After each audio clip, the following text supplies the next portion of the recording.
So hello বন্ধুরা, কেমন আছো তোমরা সবাই? আমি অনেক ভালো আছি। আজ অনেক দিন পরে ব্লগ দিচ্ছি।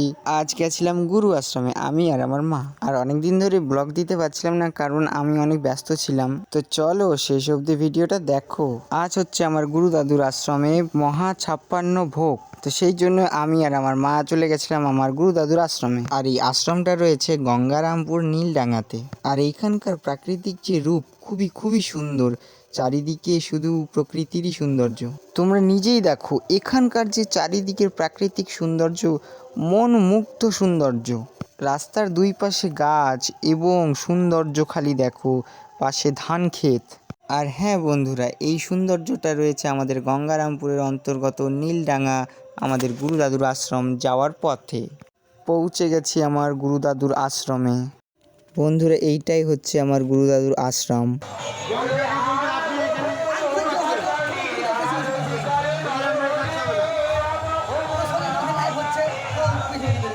আর এখন কিন্তু 56 ভোগের কীর্তন হচ্ছে।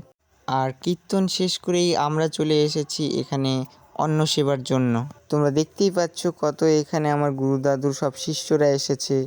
অন্ন সেবা নেওয়ার পরে আমরা চলে আসলাম একটু কীর্তন শোনার জন্য।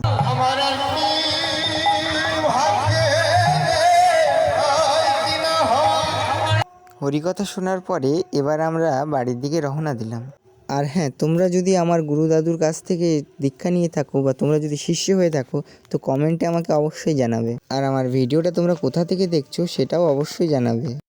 আবারও দেখা হবে একটা অন্য ব্লগে। এখনকার জন্য টাটা, রাধে রাধে।